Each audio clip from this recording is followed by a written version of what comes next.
नमस्कार साथियों, मैं कृष्णा राष्ट्रवादी। आप सभी जानते हैं कि उत्तर प्रदेश में जो मतगणना है वो हो चुकी है और रिजल्ट भी डिक्लेयर्ड हो चुका है और प्रदेश में बीजेपी की सरकार फिर से बन चुकी है। इस बार जो मुद्दे थे, जो हम लोगों ने या सोशल मीडिया ने उठाए थे, वो उसमें रोजगार, जातिवार जनगणना, निजीकरण पर रोक। जो इस समय निजीकरण जो हो चुका है, चाहे वो एलआईसी हो, चाहे बैंकों का हो, चाहे रेलवे हो, चाहे बंदरगाह हो, चाहे एयरलाइंस हो, चाहे भेल हो, उनका निजीकरण उसका मुद्दा था। या गांव-गांव में जो गौवंश है, जो घूम रहा है, उनकी सही व्यवस्था करने का चाहे मुद्दा रहा हो, चाहे महिलाओं की सुरक्षा को लेकर मुद्दा रहा हो, वो सभी मुद्दे जो एक विपक्ष को उठाने चाहिए थे, वो सभी ने उठाए, बेखूबी उठाए। क्योंकि लोकतंत्र ही इसी को कहते हैं कि पक्ष और विपक्ष होना बहुत ही जरूरी है। क्योंकि अगर विपक्ष नहीं होता है तो कोई भी सरकार तानाशाही सरकार बन सकती है। इस इस समय सोशल मीडिया पर भी लोग अलग अलग तरीके से पोस्ट डाल रहे हैं। लोग ईवीएम का भी इस समय काफ़ी विवादास्पद स्थिति है। ईवीएम को लेकर भी लोगों में संतुष्टि नहीं है इस समय, कई अलग अलग तरीके की। लेकिन जनता ने अगर चुना है तो किन किन मुद्दों पर इस समय बीजेपी की सरकार बनी है और किन किन मुद्दों को उसने अपनाया है, उसमें आप देखेंगे सबसे जो अहम रहा है वो महिलाओं में राशन का रहा है। जो 5 किलो राशन है वो जो मिलता है उसका रहा है। नमक, तेल और जो सामग्री है, राशन सामग्री, उससे जो महिलाओं में एक जो इफेक्ट है वो देखने को मिला है। दूसरा, जो किसानों में जो देखने को मिला है, जो 2,000 रुपये जो आते हैं, 2-2 हज़ार रुपये 2 महीने पीछे, 6 महीने में जो 2-2 हज़ार रुपये की जो किस्त आती हैं उनका फ़र्क देखने को मिला है। परंतु जो मुद्दे जो विपक्ष ने जो खड़े किए थे, जिसमें रोजगार था, जो मैंने अभी गिनाए हैं, ये सभी मुद्दे, चाहे उत्तर प्रदेश में 69,000 जो भर्ती जो घोटाला हुआ था, जो ओबीसी समाज में 3.8% ही जो आरक्षण जो भर्ती हुई थी उन्हीं पर ही हो पाया था, जबकि ओबीसी का 27% आरक्षण है। चाहे वो मुद्दा रहा हो, चाहे छात्रों पर जो लाठियां डंडे बरसाए थे, ठीक है, उनका मुद्दा रहा हो। परंतु उन सबको नज़रअंदाज करके देखा जाए तो इस बार जो जीत हुई है वो कहीं ना कहीं एक हिंदुत्व की, जिसको हिंदू मुस्लिम वाली जो भावनाएं थी लोगों में, वो अच्छी तरीके से उस चीज़ को बीजेपी करने में कामयाब रही, देखा जाए तो। और इसमें एक ये आता है कि इस बार जाति में ना वोट बटकर देखा जाए तो वो हिंदू मुस्लिम या मंदिर, उन्हीं पर ही वोट हुआ है। और ये अब आप देखेंगे जैसे लखीमपुर की जो घटना थी, वहाँ पर जो दल था उसने किसानों पर अपनी गाड़ियाँ चढ़ा दी, लेकिन 8 की 8 सीटों पर बीजेपी की जीत हुई है। हमारे बुलंदशहर विधानसभा में जो 7 सीटें थी, सातों सीटें आपकी बीजेपी की सीटें निकली हैं। तो जगह जगह से देखा जाए तो बीजेपी की सीटें निकली हैं। उसका कारण क्या है? उसका कारण एक ये भी है कि अगर हम बीजेपी को ही लगातार हम दोष देते रहेंगे तो इसमें भी कमी है। देखा जाए तो हर कोई जब हारने के बाद में अपना एनालिसिस करना चाहिए कि हम क्यों हारे, और हार को स्वीकार भी करना चाहिए और सोचना चाहिए। क्योंकि बीजेपी जिन मुद्दों को लेकर आगे बढ़ी थी, चाहे वो हिंदुत्व का मुद्दा हो, चाहे हिंदू मुस्लिम का मुद्दा हो, चाहे वो राम मंदिर का मुद्दा हो, वो लेकर, और या फिर राशन सामग्री का हो, या फिर ई श्रमिक कार्ड का मुद्दा हो, ये मतलब, या फ्री कनेक्शन को लेकर मुद्दे हों, उसने जो मुद्दे उठाए वो लोगों तक पहुंचा दिए। परंतु जो विपक्षी दल है उसने जो मुद्दे उठाए वो लोगों के दिल तक नहीं पहुंचा पाए। क्योंकि आप अगर मानो 1 साल या फिर 6 महीने से अगर आप विपक्ष में उठ कर के खड़े होते हैं और सोचते हैं कि हम मात्र 6 महीने में या 1 साल में हम लोगों को जो हमारी भावना है हम उनको समझा देंगे, तो ऐसा नहीं है। आपको 5 साल लगातार कार्य करना पड़ेगा, जिस तरीके से बीजेपी करती है और बीजेपी के संगठन करते हैं। क्योंकि उनके जो संगठन हैं वो पूरी तरीके से समर्पित भाव से काम करते हैं।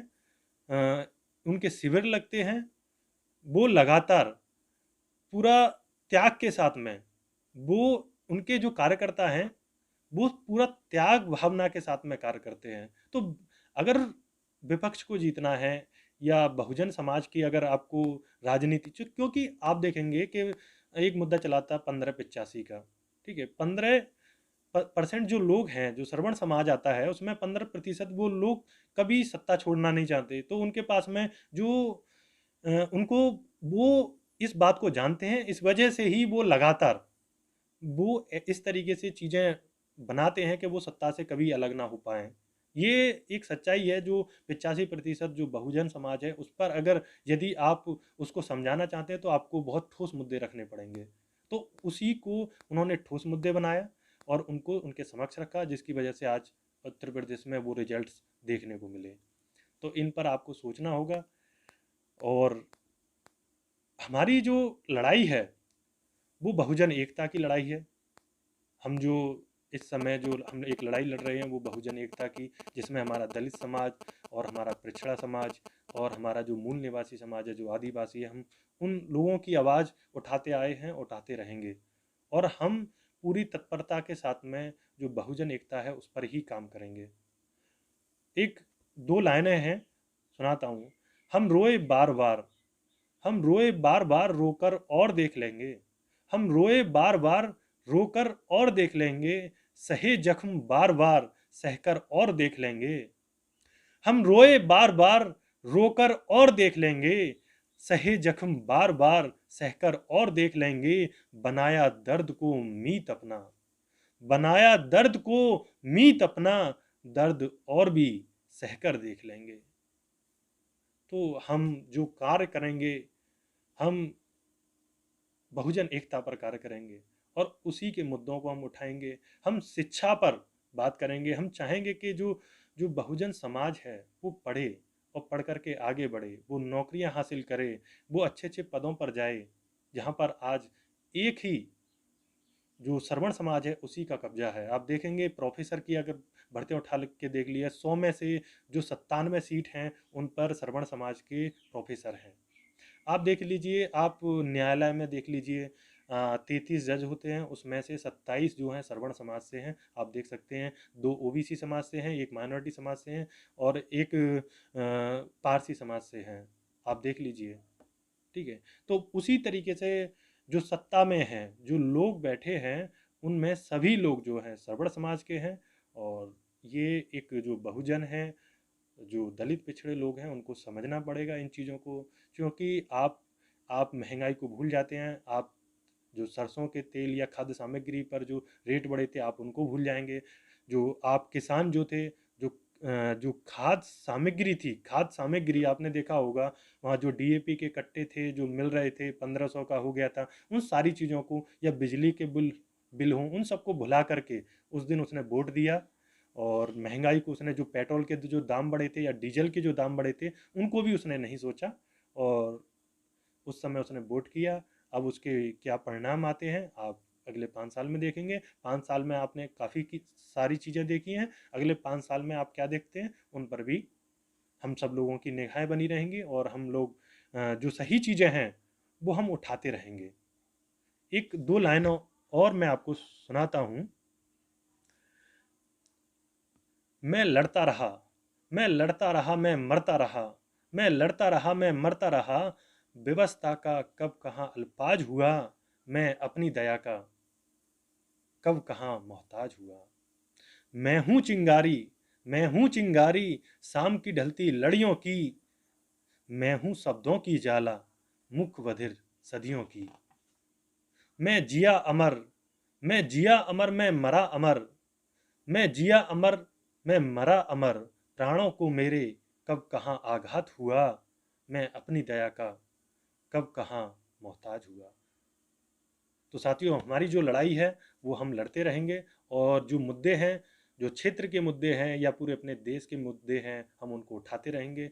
हम कार्य करेंगे और बहुजन एकता पर कार्य करेंगे और वही हमारा मिशन है। उसके लिए हम अपने जीवन को समर्पित करते हैं और हमारे पूरे जीवन का जो रहेगा, हम पूरे जीवन भर इसी तरफ हम समर्पित रहेंगे। जय हिंद साथियों, आप हमसे जुड़ सकते हैं। जो जुड़ना चाहते हैं, जो हमारे साथ देना चाहते हैं इस मिशन में, वो साथ दे सकते हैं। मैं कृष्णा राष्ट्रवादी सबके साथ में अपने जो दलित पिछड़े भाई हैं, जो ओबीसी समाज है, जो पिछड़ा समाज है, मैं उनके साथ हमेशा खड़ा हूँ और हमेशा खड़ा रहूँगा। और पूरी ताकत से, जो मैं जितना करता आया हूँ उससे भी ज़्यादा ताकत से मैं कार्य करूँगा, चाहे भले ही उसमें मेरा कोई भी नुकसान हो, चाहे जो हो जाए, लेकिन मैं उसके लिए पूरी तरह से प्रतिबद्ध रहूँगा। बहुत बहुत धन्यवाद। जय हिंद।